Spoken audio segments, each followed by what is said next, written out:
उत्तर प्रदेश की सियासत में बहुजन समाज पार्टी एक बार फिर चर्चाओं में है। पार्टी सुप्रीमो मायावती ने पार्टी के प्रमुख नेताओं में से एक शमसुद्दीन राइन को पार्टी से निष्कासित कर दिया है। ये कदम राजनीतिक गलियारों में हड़कंप लेकर आया। खास बात यह है कि राइन को पार्टी से बाहर भेजने से पहले उन्हें लखनऊ, कानपुर और आगरा जैसे अहम मंडलों की कमान सौंपी गई थी। मायावती या राइन ने इस बारे में कोई आधिकारिक बयान नहीं दिया है। पार्टी सूत्रों के अनुसार राइन को अनुशासनहीनता, गुटबाजी और मायावती के फोन न उठाने के आरोप में निष्कासित किया गया है। राइन पर पहले भी पैसे लेकर विधानसभा टिकट बेचने के आरोप लगे थे। 2022 में विधानसभा चुनाव में उन पर पार्टी के 50 टिकट 300 करोड़ रुपए में बेचने के आरोप लगाए गए थे। शमसुद्दीन राइन की बर्खास्तगी से बसपा में आंतरिक कलह उजागर हुई है। बता दें कि हाल ही में मायावती ने पार्टी संस्थापक कांशीराम की पुण्यतिथि पर कार्यकर्ताओं से यूपी में विधानसभा चुनाव 2027 की तैयारियों के लिए एक्टिव रहने का आह्वान किया था और ऐसे समय में राइन की अचानक बर्खास्तगी संगठन में अनुशासन और सख्ती का संकेत मानी जा रही है। राइन उत्तर प्रदेश की राजनीति में लंबे समय से एक्टिव हैं और काफी पुराने नेता हैं। वे ओबीसी समुदाय से ताल्लुक रखते हैं और बीएसपी में संगठनात्मक भूमिकाओं में प्रभावशील रहे हैं।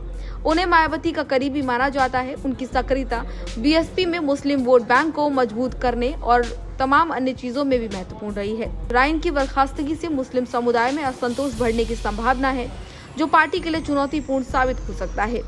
वहीं राजनीतिक विशेषज्ञों की अगर बात करें तो उनका ये मानना है कि बिहार चुनाव में कमजोर प्रदर्शन के बाद बीएसपी ने यूपी में सख्ती बरतने का संकेत दिया है। मायावती का ये संगठन को मजबूत करने और आगामी विधानसभा चुनाव 2027 के लिए रणनीति तैयार करने का संकेत है। हालांकि मुस्लिम और ओबीसी वोट बैंक पर इसका प्रभाव पार्टी के लिए चुनौतीपूर्ण हो सकता है, क्योंकि जिस तरीके से पार्टी ने ये फैसला लिया है उससे तमाम वोट बैंक जो मुस्लिम समुदाय से आते हैं वो छिटक सकते हैं। हालांकि बीएसपी के लिए ये समय चुनौती और अवसर दोनों है। संगठन को अनुशासन बनाए रखना है और वोट बैंक को संतुलित रखना भी जरूरी है। शमसुद्दीन राइन की बर्खास्तगी ने पार्टी में नई सियासी हलचल पैदा कर दी है। अब देखना ये दिलचस्प होगा कि पार्टी इस बदलाव का चुनावी लाभ कैसे उठा पाती है, या इससे उल्टा असर देखने को इस पर मिलेगा और पार्टी को नुकसान होगा।